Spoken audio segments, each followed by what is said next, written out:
Good morning guys, welcome to our YouTube channel let's crack it में। बिना समय बर्बाद किए मैं आपको दो चीज बता रहा हूँ। पहला, हम लोग पिछले वाले मैथ्स में पढ़े थे, परसेंटेज का टॉपिक स्टार्ट किए थे, ठीक है। ये उसी का वीडियो है और इसमें मैं टोटल करके 10 क्वेश्चन लाया हूँ। 10 क्वेश्चन अलग अलग टाइप के, ठीक है। चलिए, समय गंवाना बेकार है, इस नाम से सीधा सीधा हम लोग क्वेश्चन पर चलते हैं, ठीक है।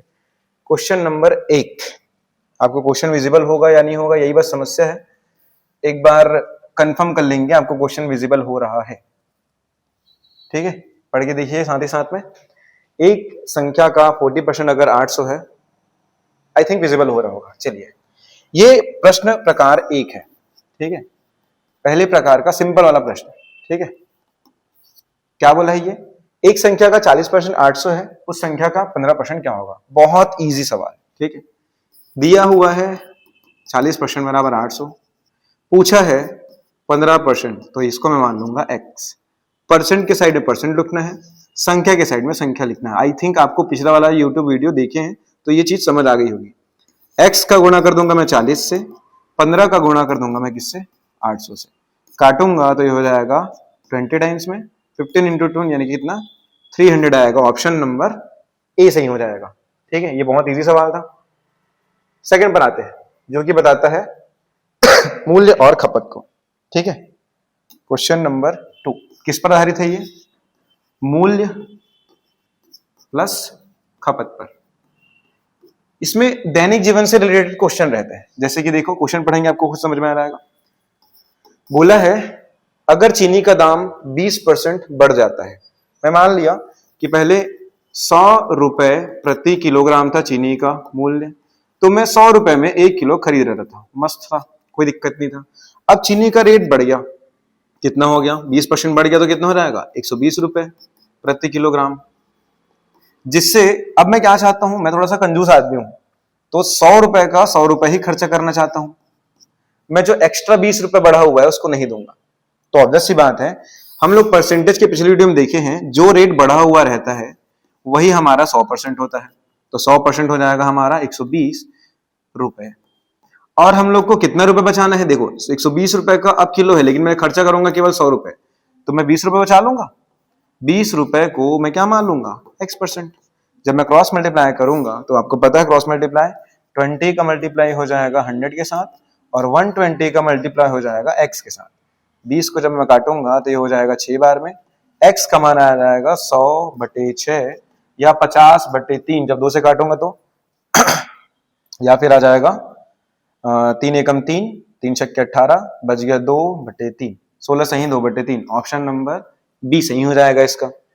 आई थिंक आपको समझ में आया होगा। अगर ये आपको समझ नहीं आया कितना रुपए मानना है, क्या करना है, तो आप पिछला वीडियो जरूर देखिएगा, ठीक है।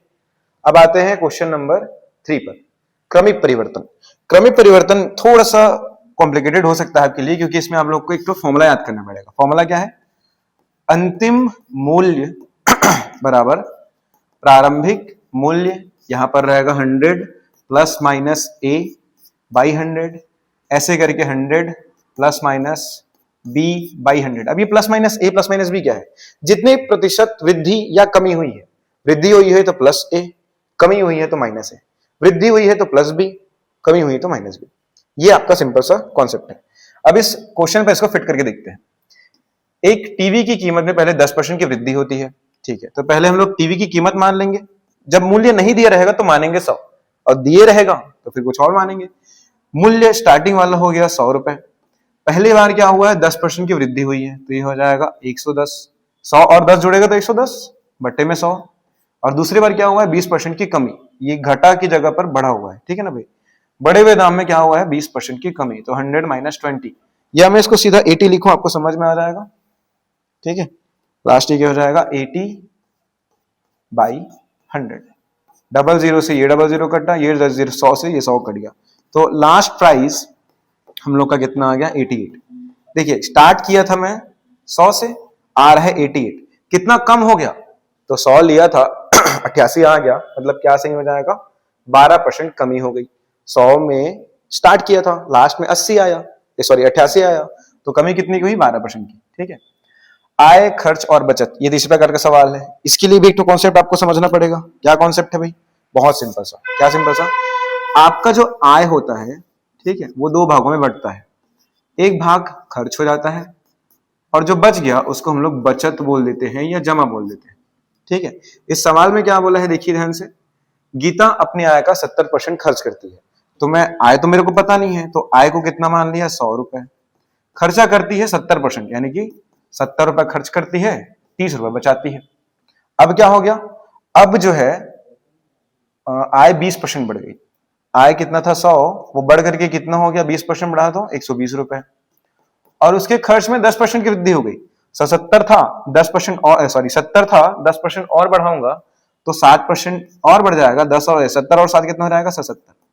ठीक है, अब आपको पता है 120 में से 77 चला गया तो बच कितना गया 43। ठीक है, 43 रुपए अब उसका बचत है। पहले बचत कितना था 30, अभी का बचत कितना है 43। तो ऑब्वियस सी बात है पहले की कंपैरिजन में अभी कितना हुआ है, बढ़ गया है। तो इस वृद्धि को जानने के लिए हम लोग जो पुराना वाला था, ये कौन सा क्वेश्चन था, क्वेश्चन नंबर 4। ठीक है, क्वेश्चन नंबर 4 को बता रहा हूं मैं, जो पुराना बचत था उसका उसी से कंपेयर करना पड़ेगा। तो पुराना बचत कितना था 30 रुपए, और 30 रुपए में बचत में वृद्धि हो गई है, अब वो 13 रुपए एक्स्ट्रा बचाती है। तो ये 13 को मैं क्या मान लूंगा x%, क्योंकि हम लोग को क्या पूछा है, प्रतिशत पूछा है। तो प्रतिशत पूछा है इस नाम से, प्रतिशत के साइड में x रहेगा। रुपए पूछता तो रुपए के साइड में x मानता मैं, क्रॉस मल्टीप्लाई करूंगा तो x क्रॉस 30, 13 क्रॉस 100, 0 से 0 कट गया, कितना आ गया 130/3। जब मैं काटूंगा तो 3 चौक 12, ठीक है, बच गया 1, 3 दिया 9, 1/3। ऐसा एग्जैक्ट आंसर कहीं बन नहीं देता, तो 43 की जगह पर कितना आ जाएगा 40। 43 या 40 कौन सा है ऑप्शन में देखें, ऑप्शन नंबर ए सही हो जाएगा। ठीक है, क्वेश्चन नंबर 5 में आते हैं, जो कि है मिश्रण से रिलेटेड। ठीक है, इसका भी एक कॉन्सेप्ट होता है, 2 मिनट लगेगा, उसको भी समझ लेते हैं। देखिए मिश्रण जो है उसका परिभाषा क्या बोलता है कि जब भी 2 या 2 से अधिक चीजें आपस में मिक्स हो जाए तो हम लोग उसको बोलेंगे मिश्रण। जैसे दूध में पानी, चाय में पानी, यही बोलेंगे दूध में पानी। ठीक है, द्रव में द्रव का मिश्रण बता रहे हैं, इसमें दूध और पानी का एग्जांपल लेके हम लोग उसी पर फोकस करते हैं। मिश्रण की परिभाषा आपको याद हो गई होगी, 2 या 2 से अधिक द्रव मिल करके क्या बनाते हैं, मिश्रण। ठीक है, चलिए क्वेश्चन स्टार्ट करते हैं। 80 लीटर दूध और पानी का मिश्रण था। कितना लीटर था भाई, 80 लीटर। अब इस 80 लीटर में, ठीक है, 20% पानी है, तो 20 का मान निकाल लेता हूं मैं, गुणा कर दूंगा 20, 8 दूनी 16। 80 लीटर में 16 लीटर क्या है, पानी। तो मेरे को बताइए बचा हुआ जो कितना है 64 आपका क्या हो जाएगा, 64 लीटर आपका हो जाएगा क्या, दूध। ठीक है, इसमें दूध और कितना मिलाया जाए कि नए मिश्रण में पानी की मात्रा 10% हो जाए।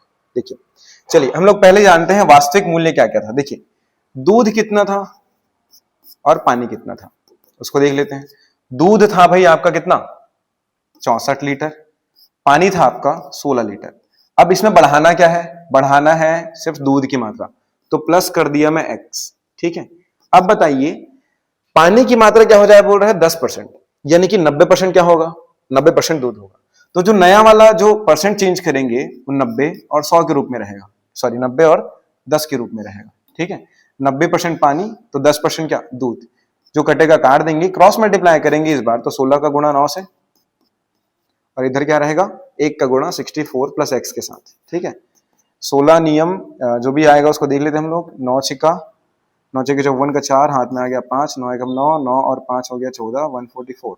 ठीक है, 144 माइनस हो जाएगा 64, तो आंसर क्या रहेगा, 4 में से 4 माइनस हुआ तो 0, 14 में से 6 गया तो 8। 80 लीटर और क्या मिलाना पड़ेगा, दूध एक्स्ट्रा मिलाना पड़ेगा। ऑप्शन में 80 लीटर ऑप्शन नंबर सी में सही आंसर हो जाएगा, ऑप्शन नंबर सी। तो इसमें हम लोग क्या सीखे, वास्तविक मात्रा निकालने के बाद में जिस चीज को बढ़ाना है उसके सामने प्लस करने के बाद जो नया वाला आएगा वो परसेंट ना लेकर के अगर आप लोग अनुपात लिखो तो बहुत जल्दी बनेगा सवाल। चलिए क्वेश्चन नंबर 6, टाइप नंबर 6 में आते हैं, जो कि आधारित है परीक्षा परिणाम पर। ऑब्वियस सी बात है, परीक्षा में हम लोग सब बैठने वाले हैं, कितना परसेंट कट ऑफ अगर जाता है इसके बाद हम लोग करते रहते हैं। ठीक है, तो परीक्षा में 30% विद्यार्थी, थोड़ा सा ध्यान से नोट कीजिएगा, किसमें फेल हो गए, मैथ्स में। 25% विद्यार्थी अंग्रेजी में फेल हो गए, ठीक है, इंग्लिश में, और 10% विद्यार्थी दोनों में फेल हुए, दोनों में पास हुए। ठीक है, 10% विद्यार्थी दोनों विषय में फेल हुए, सॉरी 10% विद्यार्थी जो हैं वो दोनों में, इसमें मैथ्स में भी और इंग्लिश में भी। इसको बनाने का सबसे बेस्ट तरीका होता है वेन डायग्राम। वेन डायग्राम क्या होता है उसको देख लेते हैं। पहला वाला जो हम लोग निकालेंगे वो निकालेंगे किसके लिए? मैथ्स के लिए, ठीक है। दूसरा जो हम लोग निकालेंगे वो निकालेंगे किसके लिए? वो निकालेंगे हम लोग इंग्लिश के लिए, ठीक है। और जो बीच में रहेगा वो रहेगा 10 लोग बीच में हम बोल रहे हैं। अब बताइए 30 में से 10 लोग तो ऑलरेडी काउंट हो गए, तो बचे कितने? 20 लोग। अच्छा ये वाला किसका है? ये वाला मैथ्स का है, ठीक है। ये वाला इंग्लिश का है। इंग्लिश का जो 10 है वो आ चुका है यहां पर, तो बच गया कितना? 15 यहां पे। ये सारे के सारे लोग क्या हैं? फेल वाले, ठीक है। 20 10 30 और 15 कितना हो गया? 45% लोग क्या हुए हैं भैया? फेल हुए हैं, ठीक है। किसी न किसी विषय में तो फेल हुए, अच्छा, ठीक है। पास कितने लोग हो गए? पास हो गए 55% लोग। ऑप्शन नंबर ए सही हो जाएगा। आई थिंक आपको समझ में आया होगा। नेक्स्ट है प्रतिशत के अंतर वाले क्वेश्चंस, ठीक है। प्रतिशत में डिफरेंस में अंतर, इस प्रकार के प्रश्न, ठीक है। आप देखिए क्या बोला, यदि किसी संख्या का 15%, ठीक है, किसी संख्या को मैं क्या मान लिया? एक्स का 15%, ठीक है, उस संख्या के 10% से 30 ज्यादा है। उस संख्या मतलब क्या? उसी एक्स के 10% से, अच्छा परसेंट का मतलब क्या होता है भाई? परसेंट का मतलब होता है नीचे में 100, तो मैं नीचे में 100 भी लिख देता हूं इसके, ताकि कंफ्यूजन ना रहे, ठीक है। किसी संख्या का 15% उस संख्या के 10% से 35 ज्यादा। अब ऑब्वियस सी बात है 10 15 में कौन छोटा है? 10 छोटा है। इसके साइड में क्या कर दिया? जोड़ दिया मैं। इसको जब इस पर लाऊंगा तो क्या हो जाएगा? x यानी कि 15x ऋण 10x बटे में आ जाएगा 100 बराबर है कितना? 35। 35 के साथ 100 गुणा में चला जाएगा तो आपका क्या हो जाएगा आगे? 15 में से 10x हो गया तो कितना रहेगा? 5x is equal to 35 cross 100। 5 से काटूंगा मैं 35 को, तो 5 7 35, 7 का गुणा करूंगा 100 के साथ 700। x का मान है 700, ऑप्शन नंबर ए, ठीक है। चलिए चुनाव समस्या। मैं थोड़ा सा जल्दी पढ़ रहा हूं सवालों को, आपको समझ नहीं आएगा तो वीडियो को बार बार रिपीट करके देखिएगा, ठीक है। प्रश्न क्रमांक 8, ठीक है। यहां पर चुनाव संबंधी प्रश्नों को दिया गया है, ठीक है। मैं एक एक एग्जांपल इस नाम से लाया हूं क्योंकि रिकॉर्डिंग की समस्या। दूसरा चीज, अगर वीडियो ज्यादा लंबा हो जाएगा ना तो आपका इंटरेस्ट भी कम हो जाता है, ठीक है। एक चुनाव में 2 उम्मीदवार थे, जीतने वाले उम्मीदवार को 65% मिले और उसने 900 वोटों से जीत हासिल किया, ठीक है। चुनाव में कितने वोट पड़े? देखो क्या बोला है कि 65% वोट किसको मिले हैं? जीतने वाले को। तो इसका अपोजिट क्या हो गया? 35% वोट किसको मिले हैं? हारने वालों को। हमेशा ना इन दोनों के बीच का अंतर दिए रहता है। जैसे इस सवाल में ये बोल देता, किसी हारने वाले प्रत्याशी को 35% वोट मिले हैं और वो 900 वोटों से हारा है, तो मैं इस 35% के साथ में 900 को जोड़ देता। ऑब्वियस सी बात है। अगर ये आपको समझ में नहीं आ रहा है तो इसको और एकदम इजी करते हैं, देखिए ध्यान से। एक जन को मिला है 65%, एक जन को मिला है 35%। दोनों में से छोटा कौन है? 35। इसी के साइड में जो भी वोट रहेगा उसको जोड़ देंगे, ठीक। 35% को इस पर ट्रांसफर करेंगे तो 65 माइनस 35% बराबर इसका मान दिया हुआ है 900। जब मैं दोनों को माइनस कर दूंगा तो 65 में से 35 गया, कितना रहेगा आपका? 30%। 30% का मान दिया हुआ है 900। अब आपको कुल कितने वोट पड़े? तो कुल तो 100% ही वोट थे ना, तो 100%, क्योंकि यहां पर वैलिड वोट की बात की गई है, यहां पर अनवैलिड का सवाल ही नहीं दिया है। यानी कि जो अवैध मत से उनके बारे में कोई जानकारी नहीं दी गई है, इसी नाम से हम लोग उसको सीधा सीधा 100% वैलिड वोट मान रहे हैं। 100% बराबर क्या हो जाएगा? x क्रॉस मल्टीप्लाई करेंगे तो x का गुणा हो जाएगा 30 के साथ, 100 का गुणा हो जाएगा 900 के साथ, ठीक है। 30 एकम 30, ये हो जाएगा 30 3 9, ये हो जाएगा टोटल कितना? 3000 वोट, ठीक है। ऑप्शन नंबर 20 का सही आंसर हो जाएगा। चलिए क्वेश्चन नंबर 9 में आते हैं, क्षेत्रफल परिवर्तन। अब आपको पता होगा क्षेत्रफल में 2 चीजें यूज होती हैं, क्या? एक होती है लंबाई, एक होती है चौड़ाई। तो जब भी क्षेत्रफल में परिवर्तन हुआ माना जाएगा तो लंबाई के कारण एक बार परसेंटेज लिखते हैं, चौड़ाई के कारण एक बार परसेंटेज लिखते हैं। सीधा सवाल पर आता है, क्या बोला है? यदि एक आयत की लंबाई को 10% बढ़ाया जाता है और चौड़ाई को 10% कम किया जाता है तो आयत के क्षेत्रफल में कितने प्रतिशत का परिवर्तन आएगा? देखिए आयत क्या होता है, आई थिंक आप सबको पता होगा, ठीक है। ये हो गया उसका आयत। मैं थोड़ी देर के लिए मान लिया कि इसकी लंबाई भी 100 है, चौड़ाई भी 100 है, ठीक है। तो पहले इसका क्षेत्रफल कितना रहता था? 100 गुणा 100 कितना रहता था? 10,000, ठीक है। अब क्या बोला गया? अब बोला गया कि इसकी जो लंबाई है, ठीक है, वो कम हो गई, चौड़ाई बढ़ गई। तो लंबाई इसमें से लंबाई कम हो गई 10%, एक ही हो जाएगा 90, और चौड़ाई जो है 100 था पहले, वो बढ़ करके 10% कितना हो जाएगा 110। तो अब क्या हो जाएगा, इनका क्षेत्रफल हो जाएगा लंबाई गुणा चौड़ाई, ठीक है, ये हो जाएगा 11 नियम 99, और 00 है तो 00। क्या दिखा, पहले था 10,000, अभी कितना आ रहा है 9,900। कितने परसेंट की कमी, ऑब्वियस सी बात है, जो पुराना वाला था, जब भी कमी या वृद्धि पूछा जाए ना, तो पुराने वाले को हम लोग मानेंगे कितना 100%, और जो नया वाला आया है वो किससे कितना कम है 100 कम है। तो मैं 100 को क्या मान लूंगा, 100 को मैं मान लूंगा कितना x%, ठीक है, क्रॉस मल्टीप्लाई करूंगा, या फिर 00 से 00 कट गया, अब ये 00 से और 00 कट गया, तो x का मान कितना आ गया, केवल 1%। लेकिन ये 1% क्या हुआ है, कमी हुई है, ठीक है। चलिए आगे चलते हैं, वीडियो का सवाल 1% की कमी आपको समझ में आ गया होगा। लास्ट में आते हैं भिन्न से प्रतिशत चेंज करने वाला, इससे सरल सवाल होता नहीं है, ठीक है। कुछ फ्रैक्शन है आपको परमानेंटली याद रखने पड़ेंगे, जैसे कि मैं जब 100% की बात करूं तो इसको भिन्न में बोलते हैं 1। क्यों 1 बोलते हैं, देखिए बड़ा सिंपल सा बात है, 100 है तो ऊपर में 100, और ये प्रतिशत के नाम से नीचे में 100 और लिख देते हैं। तो जब 100 से 100 कट